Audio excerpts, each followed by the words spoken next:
Welcome to Words of Wisdom from Kick-Ass Women. Stories and advice about moving forward, punching through that glass ceiling, pushing harder, and blazing trails from women we really admire. Well, hi, everybody. Welcome back to another episode of Words of Wisdom from Kick-Ass Women. I'm Liz Brohan, and I'm actually on my own today, sort of. Mary Olivieri could not join us, but since we like to navigate life on our own terms, we've got a very exciting topic. We're going to flip the switch and talk about financial planning in a very unique way.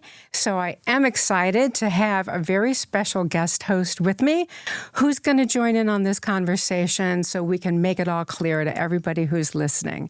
I'd like to welcome Dorothy Rosen. She is the co-founder of this amazing global organization for women, and it is all about supporting women in business and helping them grow via referral, but also just learning from one another. And it's called Women Belong. So check it out. And welcome, Dorothy.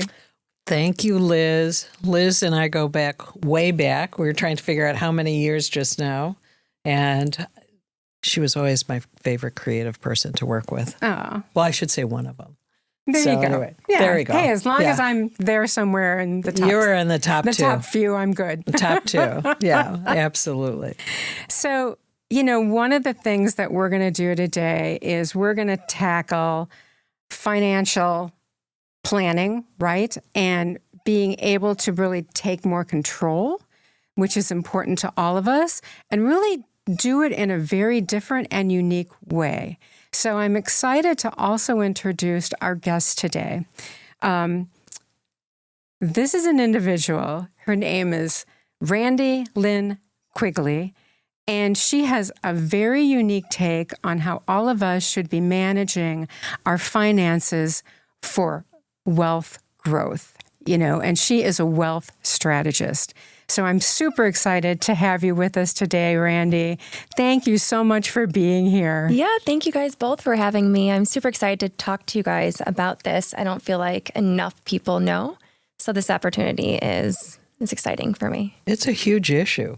Right? It's, and you're we are putting going to go right into it, aren't we? Yeah, you're turning it on its head in a way that is very unique. Yeah, this right now, I actually was talking to my son about it on the way here, like the retirement issue and things like that, just the taking control of our money. We'll go into all of that, but I'm excited. It's a big problem out there. And at the heart of all of this is really about having cash flow, right? Which is something I don't think many of us think about as an individual. I thought about it all the time as a business owner, but you want us to think about it as a way to help us with our wealth growth. Yeah, so it is about cash flow, but it's also taking control of your money and stop giving it back to the banks. So it's about how we're going to teach you guys how to store your money.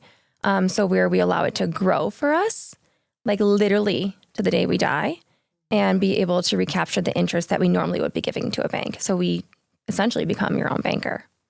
Can you talk more about giving money back to the bank? Because that's a concept that I think is foreign to most of us. Yeah, absolutely. So are you guys familiar with then how the banking system works? Oh, sure, a little bit. We think we don't. But yeah, tell us what we don't. Tell us what we don't know. I mean, so essentially, like, let's just say you put $100 into the bank. You put $100 into the bank, right? And the bank says, okay, we're going to give you 0.1% interest. So what the bank does then, they take your money and they loan it out to other people at 7, 8, maybe sometimes 12, 20%. So what they do is they use your money and they loan it out and make money off of it. So the spread that they're actually making is a lot more than what they're paying you, right? A lot more. So again, there's so many books I can tell you guys about how to read, and we don't have to go into all of that. And we can go into the basics right now if you want. But yeah, there's a huge problem out there. And I think that this definitely helps start solving it, you know? Right. And I think that the other thing people think about when they think about their money is, okay, I need to bring it in, but then it's going to go out just as fast as I can bring it in. Right. Yep. And then we kind of lose focus on how to build wealth, right? Because we're just making sure we can pay the bills. Yeah, absolutely. And here's the thing too, we live in Illinois. So I know there's several states out there that have huge taxes. So for me personally as an entrepreneur, and I'm sure, I don't know how you guys are being paid, but a lot of times too, we have the money coming in, but it's all not taxed yet. So after we pay taxes at the end of the year, it's like sometimes we're playing catch up. You know what I mean? So this is a way we actually flow our money through a whole life insurance policy, but it has to be set up correctly and properly to earn non-interrupted compound interest and dividends literally forever.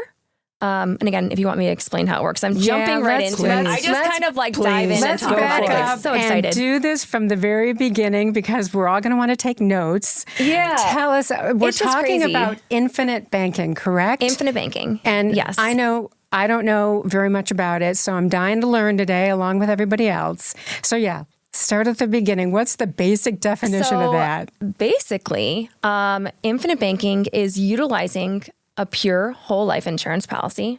I don't know if you guys have ever heard that whole life has cash value. Maybe define whole life insurance. So whole life insurance, people think of whole life insurance or life insurance in general as like a death beneficiary, right? So let's just say how I thought of it before learning this is I thought life insurance was just something you buy to protect your family when you pass away, right? But there's several different types of life insurance. And what we're using as the tool for infinite banking is a whole life insurance policy, but it's properly structured. And again, we don't need to go into the full details, but with what's called just the premium and paid up additions. So we use a mutually owned insurance company. So we as the policy holders actually own stocks or shares. We actually own the insurance company. So when we go and we put our money through that, every year we earn interest and dividends on our own money. And because it's life insurance, what we do is we put the money in a policy. It stays in there essentially forever, right? Because it's life insurance. And when we go to use our money, all we're doing is using our money as like collateral. So we're using our future death benefit. So let's just say we have a $2 million policy, but we've got $200,000 cash value. We want to go use that $200,000. We never take the $200,000 out. That cash that we put in remains in the policy, continues to grow non-interrupted compound interest forever, over and over and over again. And then what we could do though is say, okay, we've got $2 million in death benefit. We've got $200,000 there of cash. What we're going to do is take a policy loan, which is essentially like kind of like a home equity line of credit. But we're going to take the policy loan against our future death benefit. We're going to take a loan against our future death benefit and use it. So essentially, we go to pay off anything that we would do, like cash. And then what we do is we create payments back to ourselves, and we recapture all the interest that we would be essentially paying a bank, if that makes sense. It does, but I think we need to unpack it a little bit, It's right? a lot. Yeah. So the first time I heard it, I was like, okay, so it's a lot. And it took me a very long time to understand it. And then when I understood it, It clicks. I was like, oh my goodness. I remember telling my dad, I was like, you buy life insurance and then you borrow against your future death benefit. Like you use it. So let me just now. ask a basic question then. Do you have to build up a cash value with the life insurance policy that I'm purchasing? So we have to think long term. Think long term. Yes.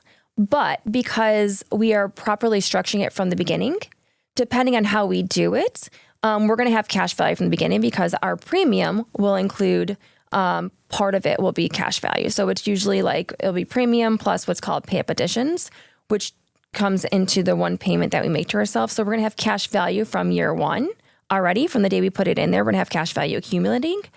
But over time, it starts to grow more and more and more.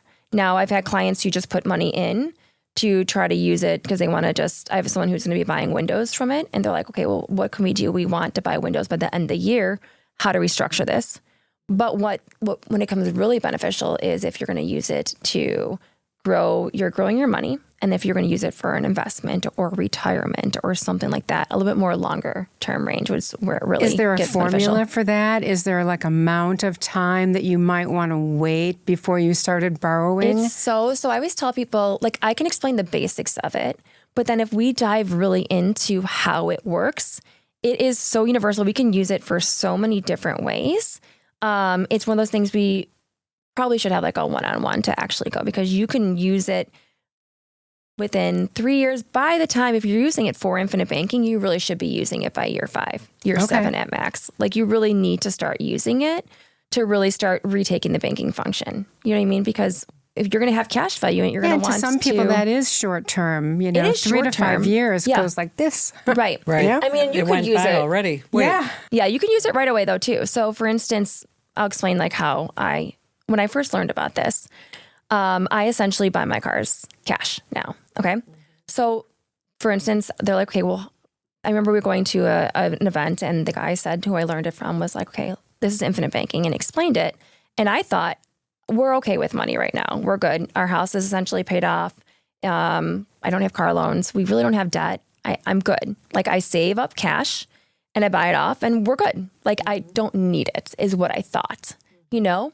And he was like, well, what do you do with your money? And I'm like, well, it just sits in the bank account, right? And I need something. Let's just say, for instance, I was buying a new car then. When I need a new car, all I do is take the cash and I buy it. So perfect. Car is paid off, right? No interest. It's paid off. I got a cheaper payment, or not payment, but a cheaper rate because it was Bought in cash. Yeah. And he was like, that is the dumbest thing you could have done. So let me backtrack. It's not really the dumbest, because I could have went to the bank and financed it. I got a Porsche at 9% interest, right? Right. But in my mind, I was like, I'm using cash. But think of it like this. This is a thing that I tell people they can relate to it. You have a bank account and you start at 0, right? And in my scenario, let's just say I want to put 100,000 into it. You save, right? Put 100,000 into that account. Once it's at 100,000, you say, okay, now I have my car fund, which is sick, but that's what I had. And I'm going to just buy my car cash. My bank account goes back to 0. And I have this car that's paid off. Now, when it gets really powerful, and what I learned is I still have I have a few policies. I'm going to have 7 by the end of the year. My first policy is a car policy. Okay. So now what I do is I filter my money through what I was going to be saving for a car. That money sits in there. And now I have 100,000 cash in there, cash value. What I do is I take out what's called a policy loan back from my future death benefit. My $100,000 stays in there, earns non-interrupted compound interest literally forever, because it's life insurance, right? So the first year, it's a little bit, then it's like a snowball effect. The more you put into it, the more it grows over time. So in like 10 years, it's almost double its money type deal. You know what I mean? It just grows and grows and grows because you're still adding into it, right? On top of that, I have the $100,000 car that's paid off, right? And now I'm going to pay myself back just as if I was paying my 0 account. Because remember, people are like, why am I paying myself back? Well, if your account was at 0, you still would have to save in order to put more money into the account, right? Or else you have an account with nothing in it. So now what you say, okay, if I were to buy a car from a bank, I would essentially be paying my car. I asked him, it was an 8.9% interest. So now what I do is I make payments. I structured it back. So I make payments from my car payment as if I were paying 9% interest back to my policy loan. Now what I've done is I already have my 100,000 in there. Now I'm repaying back the policy loan, and all the interest that I'm paying, I'm actually paying back into my own system. All of that money rolls over, continues to add on. Again, the money never ever stops, but now every year I'm adding more and more and more onto it. All right, so I have 2 questions. Yep. First question is, when I borrow money from myself, Yep. am I paying interest on that money? So here's the thing. Remember I told you we were using mutually owned insurance companies? Yes. So you are, but because you're the policy owner, you're paying yourself back. Let's just say we're using Emeritus, which is a 4% interest. You're paying it back. If we do 8%, let's just say 9% is what the car was, and I pay 9%. So I pay 9% back to my own bank, right? That 5% spread that is an additional goes straight to me. That 4% goes to the insurance company, but at the end of the year, we get the dividends back because we own the insurance company and we recapture almost most of our insurance, or our 4% back. So the spread is minimum that 5%, but you get a lot of that 4% back too because you own the insurance company that you're paying into the system.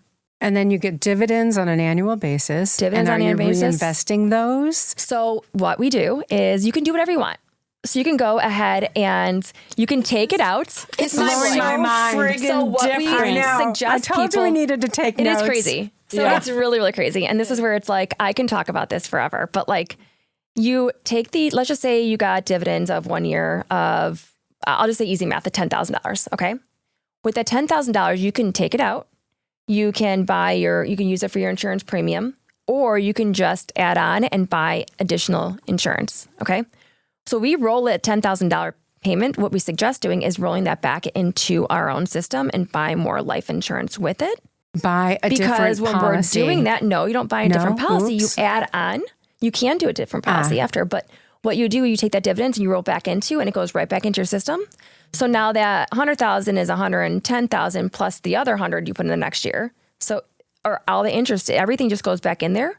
So it just continues to buy more and more and more insurance, which increases your death benefit, which is fine. Again, I'm talking my kids are going to have over in my account right now.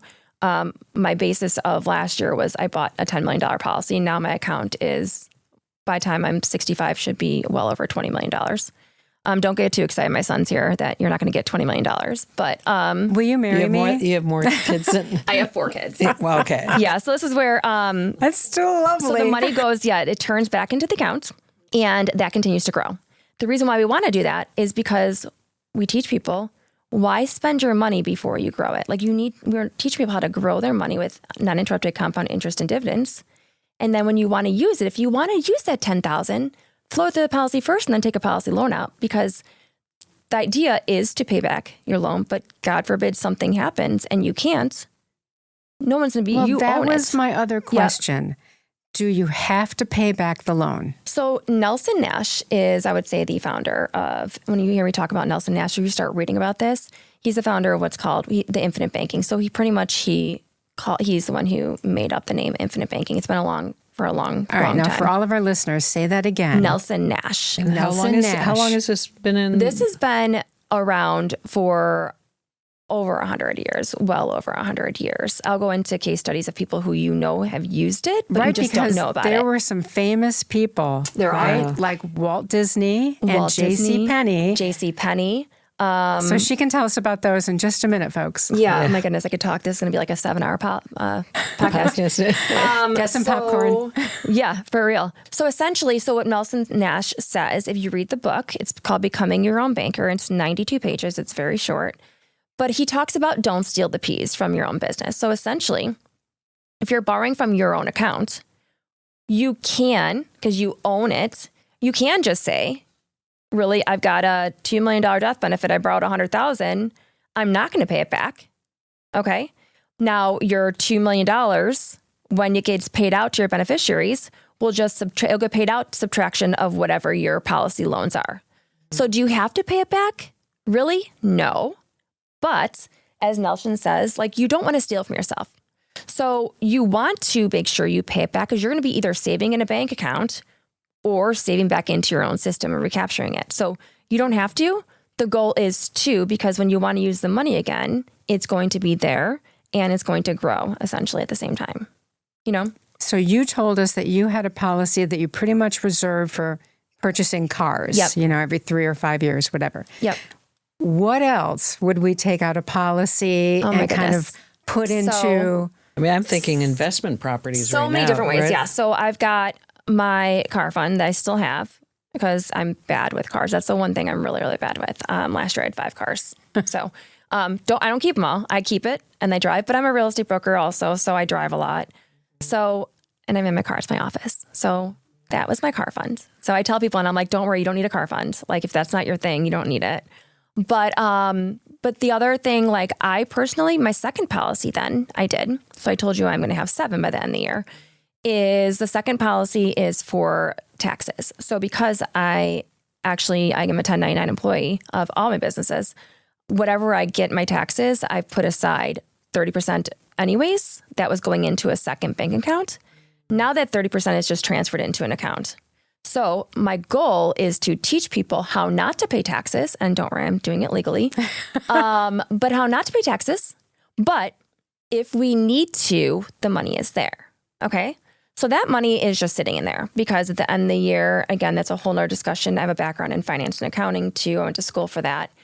That's a whole nother issue. But if you have to pay taxes because you haven't figured out how not to pay taxes yet, that money's there. You want to filter it through a policy, have it grow, non-interrupted compound.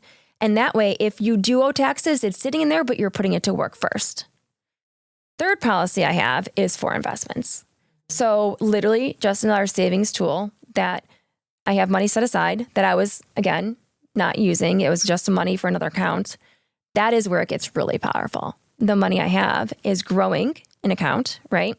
Let's just say you don't want to do it to where, let's just say in 10 years, you want to have either a down payment for a house or in a multi-unit or land or whatever you want to do, or you want to save up enough cash to where you can buy it fully cash free, right?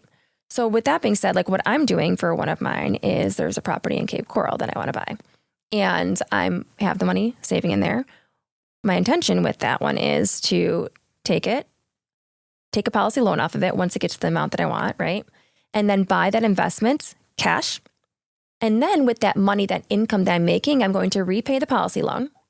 I have a 15-year loan that I'm thinking of taking that I'm going to be doing back to myself 15 years. So my goal is in 15 years, my policy loan be paid off. Okay, so it's long-term, but just like a mortgage, right? And that I'm using other people's money really to pay it back because I'm going to be Airbnb-ing it. So that money goes back into my system. My $600,000 is already in the policy, so that's already growing. Now I'm repaying it back, so my money is earning in two places at once. In 15 years now, my the other investment is paid off, right? Now all that cash flow is just cash flow to retire off of and live off of that I can put into our system or I just can live off of, right? It's paid off, my policy loans paid back, and that every single year my $600,000 earned non-interrupted compound interest forever. So is it fair to say that younger women would benefit from this strategy, more so than someone like me? No. No, tell us why. Better. Okay, so to be fair, better. Yes. So the younger you are, because it's whole life insurance policy, the better rating most likely you'll have, and the more time you'll have in order to save and grow your money. So better, yes. Okay. However, I've got clients who are in their 20s. Truthfully, in my 30s even, I wasn't thinking about this. So I'll be 43. I wasn't thinking about... To be this ahead of the game in your 20s would be amazing. Huge. So it is. If anyone's listening in their 20s, 100% call me now. Because if you can get the problem that I'm seeing is that a lot of the times when you're 20, you're not thinking about future that far yet. You're living paycheck to paycheck. You are, because, the cost of everything is so expensive too. But it would, yes. So back to question, essentially, really, yes, if you can.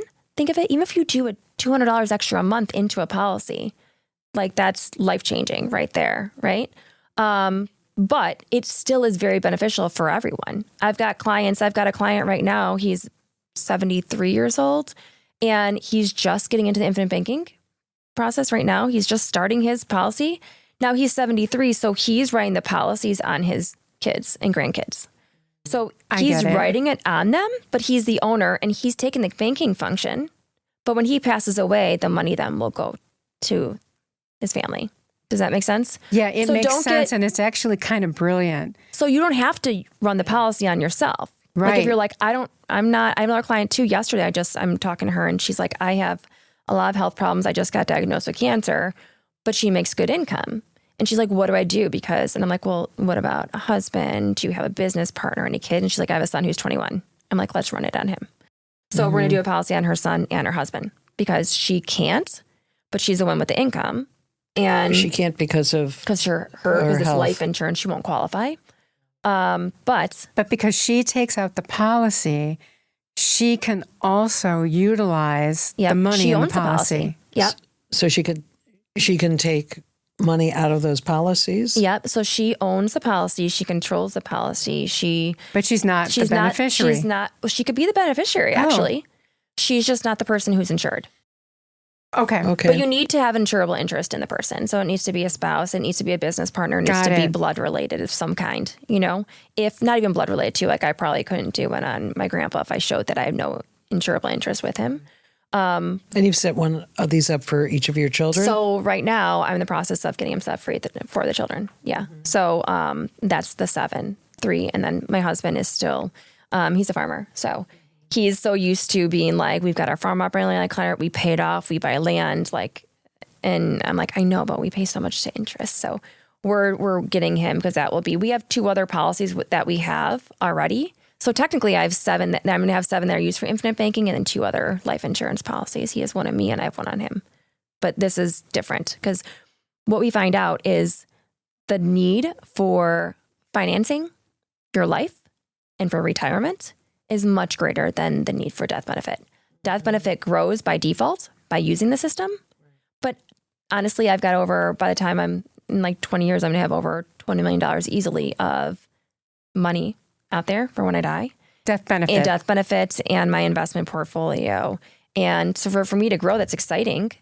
But am I going to want to solely just grow that so my kids can have extra million? Yes and no. It's exciting, but it's not going to get me extra motivated. But now if I can use this to grow my money while I'm still here to be able to enjoy it and also leave a huge, income or settlement for my children. Generational wealth. Right. Yeah. So there's the Rockefellers. Are you guys familiar with the Rockefellers? Yeah. Heard them. Just a little bit, maybe, right? Don't know them personally. There's a book called What Would marry the one. Rockefellers Do? Really? Yeah. No. Oh, no. Tell us the name of the book again. It's What Would the Rockefellers Do? Okay. So essentially. I wear that bracelet. You do? No. Oh, I'm like, I don't know if it really is. Bracelets? No, I don't. What is the bracelet? Yeah. Never mind. Okay. But that's a book. So when I say, okay, I've got this death beneficiary, X amount, it's actually what we're doing is setting up a family banking system. So my trust owns the policies. So my policies they're not just going, so I've got one, like I said, I've got one son sitting here. My kids aren't going to get, let's just say right now, $20 million divided by 4. They're not going to get that. They're going to get access to our family banking system, so they'll never have to rely on a bank again. And it's a 365-year trust, meaning that I know that my kids' kids, it goes down for 365 years. My goal is for everyone to learn how to use it so that our money, our family, our wealth keeps on growing. And I know my family and their kids and their family will be taken care of forever.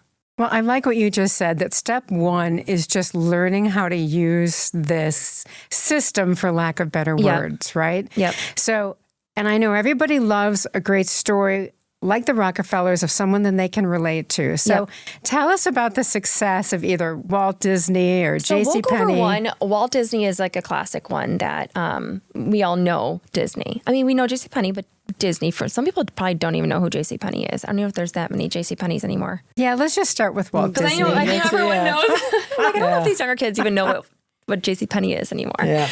But Walt Disney, right? So he was building it was Disney World, Disneyland.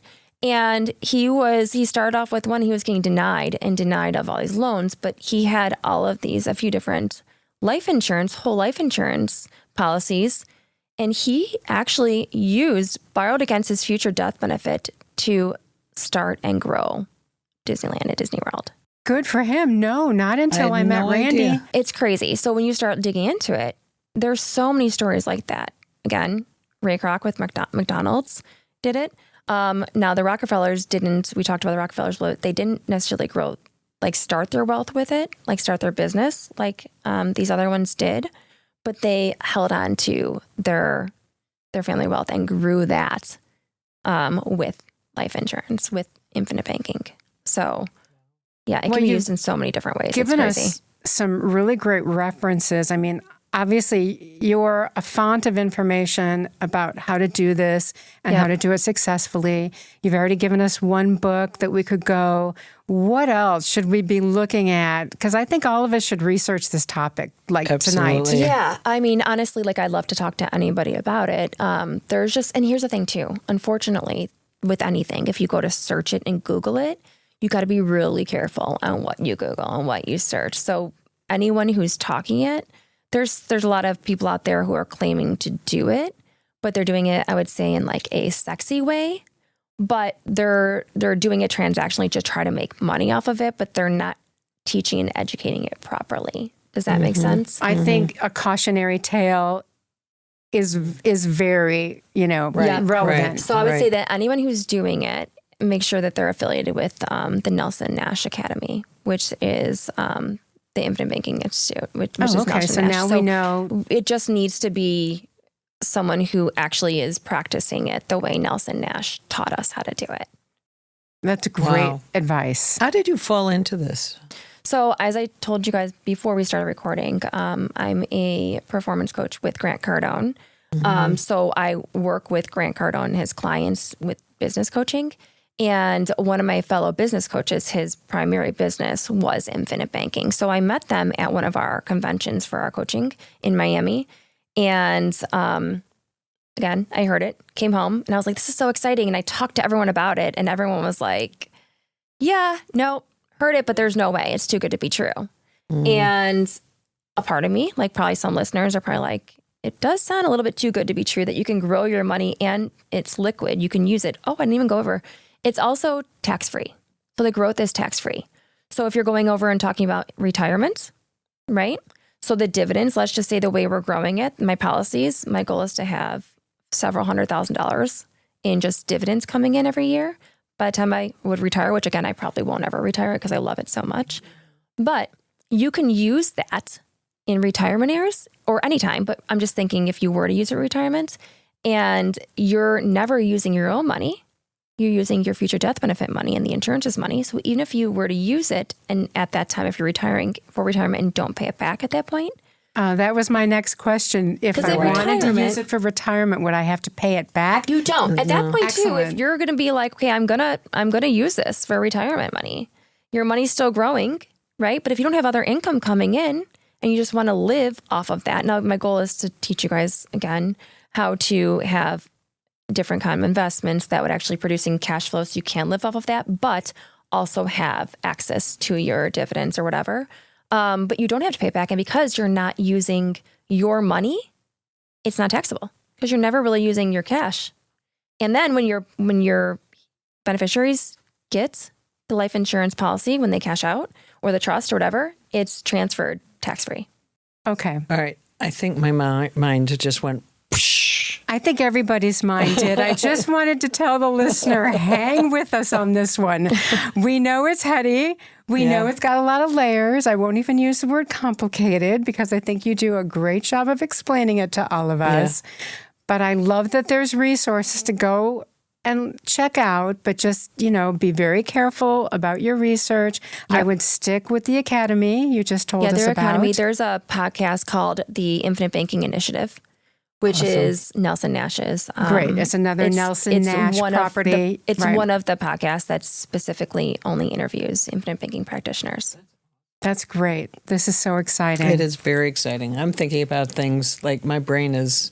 I know. Right on overdrive. I know. I got to be honest, I feel like I missed the boat. But didn't, though. you just convinced me that maybe not, right? Well, and isn't it crazy how in school we might learn how to balance a checkbook. We might learn a little bit about banking. Oh my gosh. We learn nothing about investing. Credit card interest. I'm going to ruffle some feathers right now. Credit card. My son's sitting here, literally, I was like, take an investment class, take this, in finance class. And he learned, they teach about Dave Ramsey.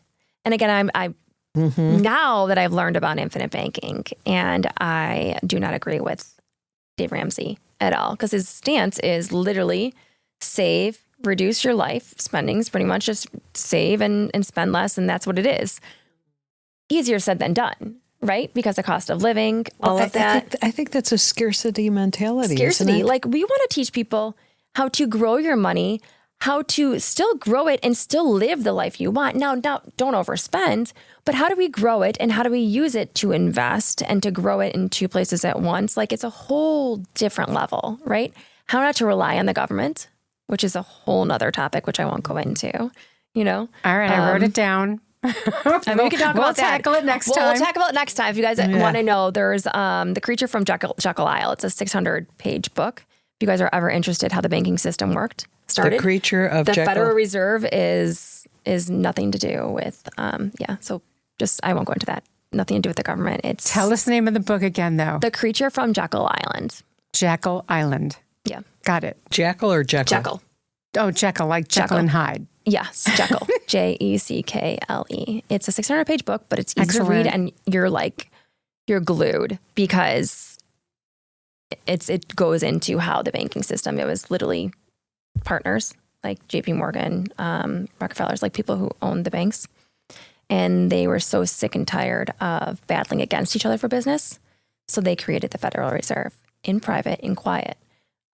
Nobody knows about it yet, or they do know about it. They're starting to learn about it to expose how they created this banking system just because they didn't want to compete anymore. And they benefit from us, right? Yeah. No kidding.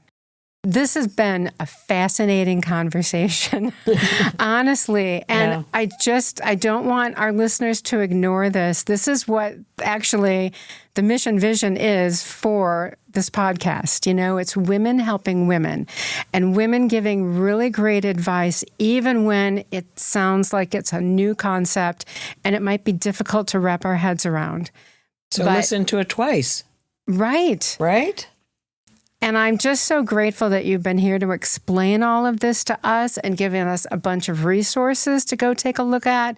But I have a feeling people are going to want to talk to you. So, Randi, how do they get in touch with you? Yeah, I would love to talk to anyone. So everyone about this.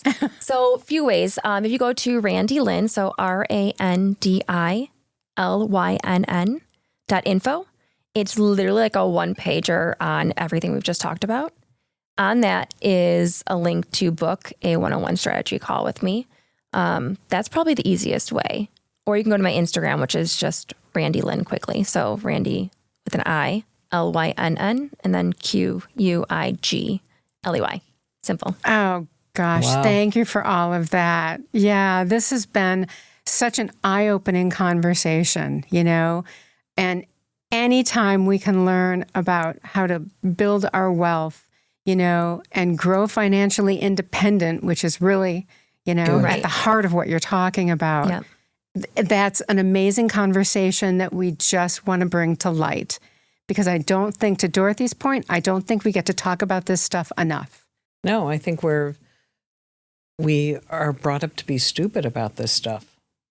I mean, I hate to say it that way, but, you know, the systems aren't there. The educational system isn't there to support this. I mean, we could talk about this with regard to the medical industry as well, right? That's absolutely. The thing. We're not stupid. No. They just don't want us to know. That's what it comes down to. They don't want us to know. So whoever they is, which is a whole nother topic.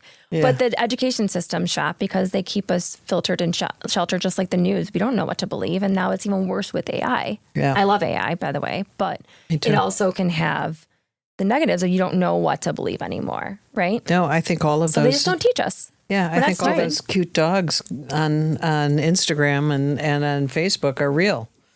You know, exactly right. I know. It's so disturbing. It is. This sounds real, you know, and I'm excited to learn more about it. I'm sure everybody is, and I hope that people can get in touch with you and learn more because I don't think it's as hard as we might think it is. So don't put up any of those barriers yet, please, people. Yeah. No, I always tell people it's a mindset shift. That's all mindset. It is. You need the ability to just open your mind a little bit and think a little bit differently and think long term and just trust the process, you know, which is hard to trust. And question those rules. Where did those rules come Question from? Where the rules. where did they come from? That's powerful. Where did they come from? Who did they come from? And how's it benefiting? But in the meantime, let's break the rule. You know, I like that. Be a kick-ass woman. Let's be a kick-ass woman. Let's break the rule and let's just investigate more about this whole concept of infinite banking. Yeah. So I can't thank everyone enough. Randi, thank you for being here and enlightening us. It was really enlightening. I was a little terrified because I thought I was going to be out of my depth. But we did okay, Dorothy. You did great. We kept up. I'm still terrified. Oh, no. We'll talk, so it's we'll good. talk. Yeah. Absolutely. Everybody, we should talk about this. Let's not ignore the subject at all. And Dorothy, I can't thank you enough. You've been such a great co-host, you know, on such an important topic, which is exactly what your organization does. They enlighten women, support women, and help grow business. So we've got Randi here growing our wealth. We've got Dorothy here helping us grow our business. This has just been the perfect episode. Thank you, everybody. Yeah, I thank hope you you so will much. share this episode. Thank you, Liz. You are so fab. Thank you, Dorothy. So please share this episode with everybody because this is the kind of stuff that I wish I had known when I was back in my 20s and 30s. And until next time, please go be kick-ass, and I'll see you soon.